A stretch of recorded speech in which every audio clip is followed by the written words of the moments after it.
This session has two inspiring young Kiwis. Bowen, who came to New Zealand from China when he was 9, and he had to quickly learn English as he was thrown into the New Zealand education system. His spark for entrepreneurship was lit at university, and he started his career at TradeMe before heading to the US for his MBA at Stanford. That turned into 13 years in the United States, where he led the creation of Facebook Marketplace, which is now, of course, one of the world's biggest peer-to-peer commerce platforms. He built Facebook Gaming to become the third largest streaming platform globally. And then he went on to, among other things, financial services firm Stripe, where he launched Stripe Apps and rebuilt Stripe Dashboard. He's now back in New Zealand advising and investing and very intentionally trying to be a force multiplier for Kiwi founders who want to scale fast and win globally. Joining Bowen will be Craig Piggott, who grew up on dairy farms in the Waikato, where he saw early on how tough farming can be and how little technology had changed it. He began his career as an engineer at Rocket Lab. Being part of a team that was launching satellites from New Zealand convinced him that if you can do it for space, you can absolutely do it for agriculture. So in 2017, with the backing of Sir Peter Beck, he founded Halter. The breakthrough with the smart collar is that you can train animals to listen to sound cues and shift cows around the farm. The tech can also monitor animal health and manage fertility, which saves farmers time and money and makes a more sustainable, productive farming system. Halter has since become one of New Zealand's standout tech success stories. Its latest funding round valued the company at $1.65 billion. So could you please join me in welcoming Bowen and Craig up onto the stage? Awesome. Welcome both. Thank you for being here for this session, which I've very much been looking forward to. I wanted to begin by talking about your origin stories, because you both studied at the University of Auckland, and I know that the Velocity program was pretty influential in both of your careers. That's the university's entrepreneurship initiative, where I think you met Sir Peter Beck for the first time through Velocity, and I think it also inspired you to start, Bowen, your first startup. So how did being part of something like that shift your mindset to get you where you are today? There we go. Thank you. Yeah, so I think before I came across Velocity, which back in the day was called Spark, had to change its name for obvious reasons. I came from a family of academics, and in fact, I still get dinged on for not having a real degree, i.e. in engineering, because my grandparents are physicists. But I think the thing that really changed for me was it was the first time that I saw what real global ambition could really look like, personified in people that I can actually talk to, and people who have gone through the path that I was on. And that was incredibly powerful. And it kind of took all these different ideas and things you read about into something super tangible. And the power of just going and trying to do it and learn by doing and just executing was huge for me. And that was kind of the single thread after my first year of university to completely change my career direction. And I credit that to still be probably one of the single most influential thing that happened to me while at university. Yeah, I grew up on a dairy farm in the Waikato, and so my parents are farmers. They didn't go to university, and so I think Spark and kind of Peter Beck's story when he was speaking there was like my first kind of exposure to like startups or this industry of technology and chasing an ambitious mission, and so. Yeah, for me, I guess it was like a role model and showing that was possible, because before that, I only just got into university and I did mechanical engineering because I wanted to be a mechanic, and my parents said, I should go to university. So that was kind of my first like exposure to startups and VC. Yeah, and then of course you both went on to work at some pretty impressive organizations, Rocket Lab and Facebook. I wonder through the founders there, Zuckerberg, and Sir Peter Beck, what are some of the things that you learnt from those players that you're now bringing into your own businesses and the businesses you're advising? So I think two things that really stood out during my time at Facebook, but also I think generally in the U.S. and especially in San Francisco Bay Area, and I call that kind of the dual rocket of, I don't know how many Rocket Lab analogies we'll have today, but of maximum ambition and relentless execution. and when you have those two working in a flywheel consistently every single day, weeks on end, month on end, years on end, the compounding effect of that is just really, really incredible. And so what that really means, maximum ambition, is to really try to solve the biggest possible version of the problem that you're trying to solve. Because the truth is, the effort it takes to solve a problem that's 50% of what it could be versus 100% of what it could be is actually not that different. But the type of people that you end up working with you and the energy and the meaning that you get from there is orders of magnitude different, and it's I would argue it's exponential. And then the second piece, which is, yeah, sure, if you have ambition, that's great.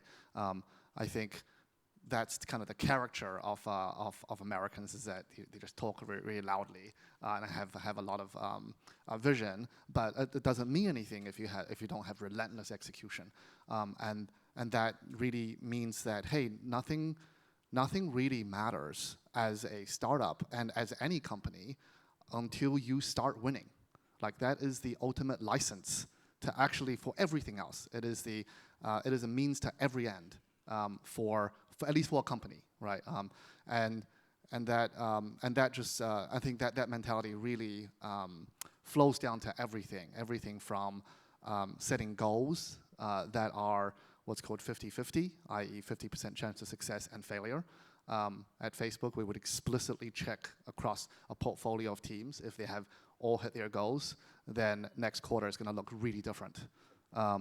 And it means being really, really disciplined about performance management, and you really see the difference in having a group of folks who feel like they're doing the best work of their career, and creating the environment for that, and so many other things. But I think those two are what I see consistently in world-leading companies.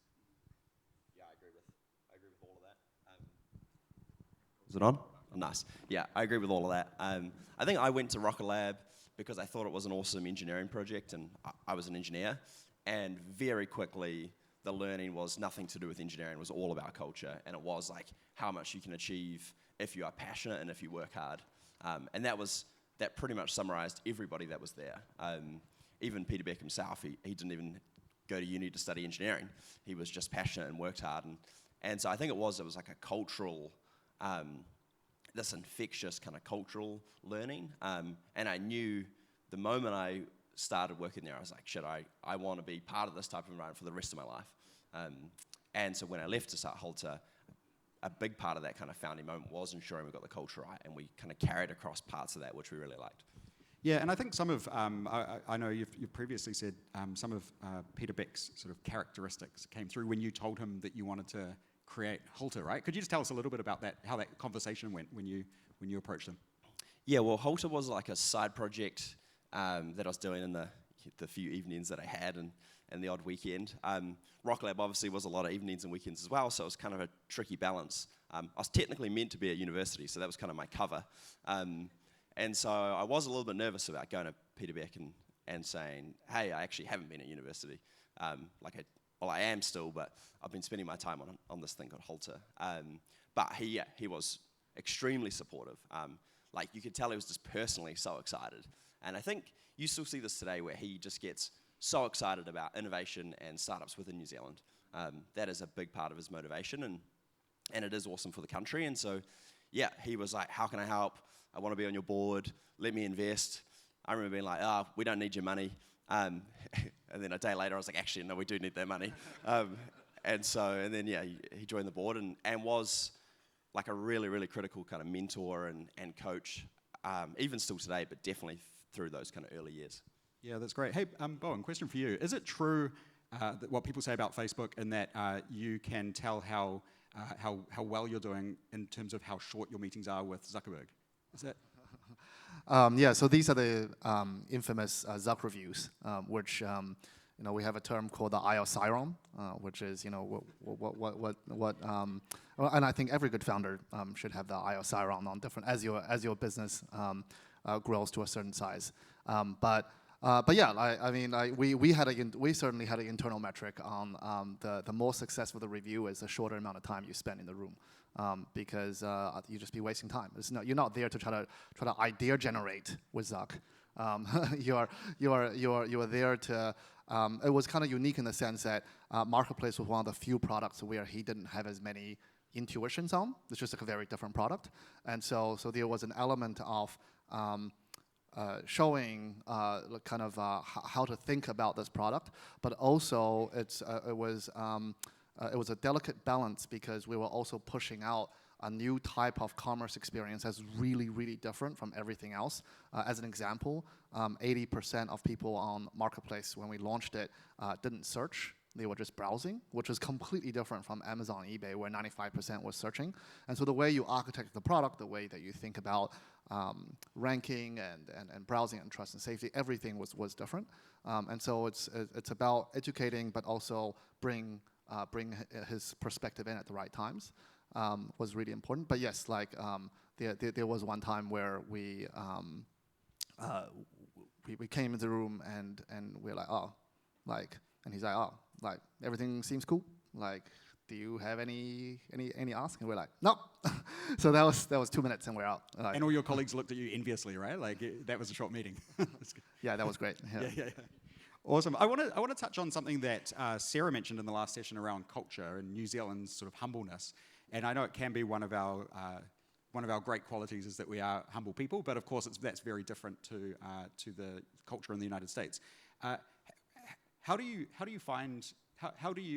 both find that when you look at as New Zealanders going over to the US? How have you changed your style? How do you approach those interactions? Yeah, we think about this a lot. Rocket Lab, I'd say, was this blend between New Zealand and US culture, and Halter is very much the same. We actually hire quite a few Americans that come across, and they notice the difference kind of working within Halter compared to just day-to-day life. But I think we try and take the best parts of both. So yes, the US is a lot more kind of openly ambitious, and I think that's awesome, and we can learn a lot from that, and we need more of that. New Zealand is definitely got this like kind of grounded humbleness, which is also awesome. But when you have excessive humility, that's a problem. And so we try to walk this fine line of you're humble enough to ask questions and learn and be wrong and do all of those things and not become entitled. But excessive humility, which gets in the way of trying or being openly ambitious, like that's definitely a problem. And so that's this kind of fine balance we try and walk. But yeah, I think one of the best qualities of kind of the one positive version of the New Zealand humbleness is this non-BS. I think New Zealanders are very allergic to BS, which is really great. I think the being unafraid to question assumptions, and doesn't matter like who that comes from. Doesn't matter if you're like the prime minister or the president, whatever. Like, and I think even though the U.S. is a place where there's more ambition, there is still more differentialness to compared to New Zealand, and so I think that's really, really positive. But I do think I have also thought a lot about what it means to be humble, and I think that there is a version of what I call like faux humbleness that can come out in different environments, and it's the idea that if you it mainly manifests as not like selling yourself as a definition of humble, but actually I think that has actually nothing to do with humbleness at all. I think humbleness actually means having a really strong growth mindset, knowing that you can actually learn from anyone, that you should keep an open mind, and that version. And so I've actually met some of the most humble people in Silicon Valley who embody those mindset. But whether how you represent yourself and how you talk about yourself is almost a completely like orthogonal point. And I think it's really important to not confuse the two. And so being ambitious does not mean ego. Like they're two different things, and we don't have to conflate them. Yeah, it's a very good point. Bowen, you're recently back in New Zealand, and I know that you've said that New Zealand is unrecognisable compared to when you left. I wonder if you could tell us a little bit about the changes that you've seen since you came back after 13 years away. And similar question to you, the changes you've seen since you founded Halter, particularly around capital raising, I guess. Yeah. How long has Halter been around now? Like 9 years. 9 years. Okay, cool. So I left New Zealand 13 years ago. And the environment that I left was one where I remember just finishing up at TradeMe. I left right when TradeMe went public. And I looked around and I was like, this is kind of it, like in tech. I think Xero was went public then at $50 million market cap. They had to go public to raise venture capital money. And that was the environment. There was virtually no venture capital industry. I think we had Movac and we had Ice Angels, and that was it. And to the New Zealand that I came back to, which is really amazing because there is actually a venture capital industry, even though it's small and it's early. There is an industry to speak of, which is really amazing. And two, there is a tech startup ecosystem. I remember during my time at Velocity when I was an undergrad, we had talked about this idea of building an ecosystem and having a startup ecosystem for so long. And in fact, the conversation has started ever since the Knowledge Wave conference, like back in the day. And to see it actually happening, where I think the phrase that we used to say at Velocity is turning world-class ideas to world-class businesses. I can see that even that slogan is now out of date because it's not about world-class businesses. I think we are building businesses that are best in the world. I think Halter is a great example of that. Like it is best in the world in what it does, and I think it's also really exciting that Halter is not the only one. There are now multiple of these businesses, and my acid test is that hey, I can hand on heart go and pitch to any Silicon Valley engineer who wants a lifestyle change, but doesn't want to give up the upside of a startup, that there are a number of companies in New Zealand that has the same upside than any top-tier tech startup in the Valley. And I think that's amazing, that the fact that I can now do that. And to you, in terms of capital raising particularly, how have you found that change over the 8 years that you've been with Halter? Yeah, when we first went out to raise capital in 2016, or the end of 2016, it was effectively the Ice House, and that was it. And I think at the time they were mostly an angel network. And so that first round of capital we raised was from Peter Beck, Stephen Tyndall, K1W1, and effectively the Ice House. It was like $300,000 or something, the total round. And there just wasn't a lot of capital around. And fast forward that to today, there is a lot more capital in the system. Like, it's just chalk and cheese. There's a lot more kind of funds and VCs around, and the ones that are offshore are a lot more willing to invest in New Zealand businesses or businesses located here in New Zealand. So when I was first raising capital out of the US, one of the main objections was like, okay, well, if you're not based here, we can't really invest in you because how do we help you? And so that was we were constantly working to kind of get over that. Whereas today they're very proud of the fact that they're investing in all these crazy countries and they invest globally. And so, yeah, I think that's it's come a long, long way. There's, at least right now, there is a lot of capital in the system for looking for good startups to invest in. Yeah. I'll add there also is that most foreign investors who are looking to have invested or looking to invest in New Zealand now view New Zealand as one of the best hidden gems of tech in the world. And I think that's just that's a real testament to where we are. Totally, and when you can raise US dollars, convert them into New Zealand dollars, and then the cost of, say, like developers or engineers here is half or 2/3 what it is in San Francisco, there is this arbitrage between the capital you can raise and then the ability to execute with it, or how far you can take every dollar.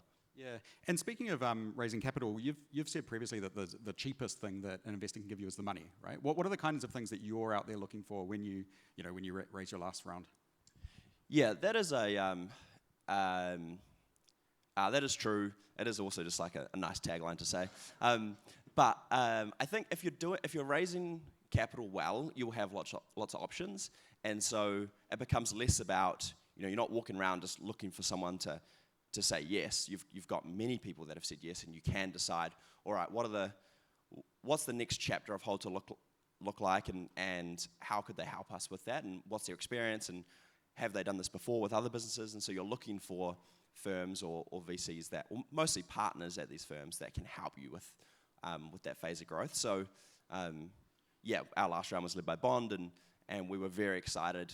We had a lot of optionality, and we really did get to pick and choose, and we were most excited about how hungry they were, how excited they were about our mission, and the impact it could have on global agriculture, and their experience scaling global tech businesses. Yeah, great.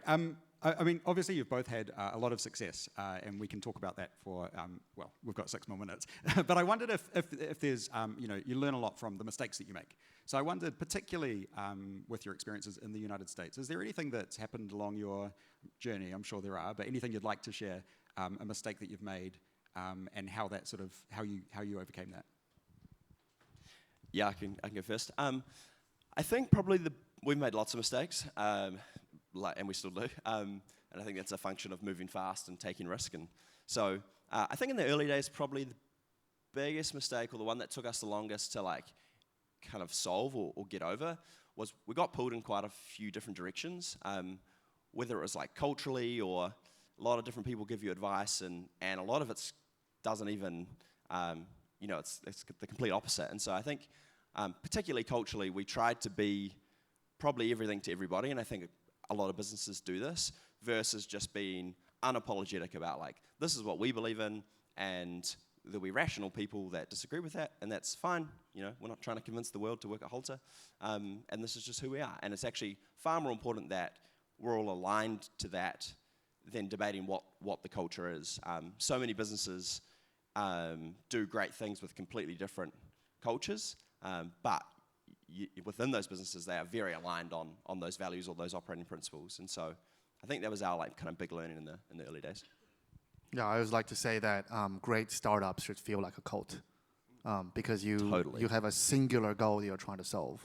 And you have the luxury of that. For example, if you're government, you can't be that, because your optimization function is very different.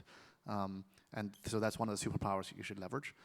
One of my personal learnings is that I always thought that, when I first went over to the US, that the secret to Silicon Valley's success is that you just have really smart people who are just super smart, and yeah, of course, when you have all that smarts, it's going to be amazing. And what I actually found is that there's a nuanced point around that execution is far, far, far more important, which you hear often. But the piece that I didn't quite appreciate is execution is actually what makes you smart and smarter. It is actually the reps and the speed at which you learn through executing, and that you can start to rapidly pattern match and become a lot more strategic and understand where to avoid the pitfalls and to go faster next time. And that's just really hard to appreciate without actually being in the trenches and seeing and failing really quickly and learning and moving ahead. And that one of the really great kind of measures, I think, of any health of an organization is how quickly is that organization learning. As a startup, you can learn by just shipping really quickly and failing really fast because you don't have too many, the stakes are not as high. But as a larger organization, the goal is to keep your learning pace hopefully just as fast or as fast as it can. But you have other tools at your disposal where you can test, and you have the other resources that you can deploy. But that learning is really important. Yeah, I can see why you're in demand as an advisor here. Great advice there. A couple of quick questions, if we could rattle through these quite quickly. A question for Craig. You have people like Hamish Carter working at Halter who focus on high performance. What are Halter's key initiatives to drive that high performance? Oh, big question. I think high performance is kind of the North Star of everything we try and do with culture. So we make all our decisions around, does it help us be a high performing team or not? So I think we're all aligned on that. I think we try to have a culture everyone's aligned on. We try we work very hard to be quite explicit about our, say, operating principles or values. And I think it's just a big part of like how we hire, how we manage people. That it all kind of, a lot of that comes back to, I guess, our culture. I think high performers, what they really like is opportunity, I think. And so we try and reward when people do good work and are performing. We just try and throw as much opportunity in front of them that they can handle. And I think that's kind of starts this nice loop of you attract people that want to be part of the environment and you get a lot of stuff done. And you just try and clear all the other shit out of the way so they can just do their best work. But that's a big question.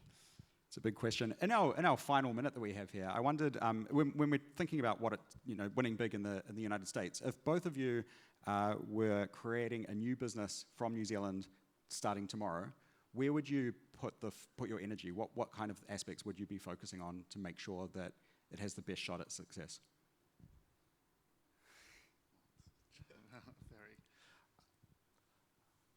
I think the core of building any business doesn't actually change no matter what technology wave comes, which is, are you solving a really important problem? Is that problem big enough to scale to bigger problems that you can solve later? And I think the most important thing for most New Zealand startups is do not view New Zealand and Australia as a real market. The real market is in the US and in the UK and other places. And then you just have to, and if you want to build a company that wins globally, then the formula of maximum ambition and relentless execution is pretty much like the only path, because like all the global winners, they tend to look pretty similar, because there's a reason why they win that way. So that's what I would say. And then obviously depending on the industry, there's some more specific stuff that we need to look at. Yeah, I think the capital is here. I think the talent's here. We've got plenty of smart people coming out of universities. So I think it's cultural. I agree. I think it's be ambitious, solve a hard problem. I think solve a problem worth solving, and then try and have like a global mindset from day one. I know a lot of US investors get excited about that for New Zealand companies, is that you're kind of forced to do that compared to a lot of US businesses kind of never break out of the US. And obviously the US is a huge market, but the world is a bigger market. So, And the very last thing I'll add is that this is so important for the future of New Zealand. We cannot get wealthy by selling stuff to each other. So if we want the future, if we want to fund the future we want, that we all, I have kids 3 and 5, we're betting on New Zealand. It is building these global successes is the key. And so that's why I'm back. That's why I'm really excited to be helping. That's why Craig and Halter team's doing amazing work. And I'm really optimistic about the future here. That's awesome. Sounding a little bit prime ministerial, I might say. Look, thank you both so much. It's great that you've shared a bit of advice with us all. I think one thing that is clear though is that it's your personality and your grit that's made you both world leaders. So thank you so much for spending a little bit of time with us today. Could you give Bowen and Craig a round of applause?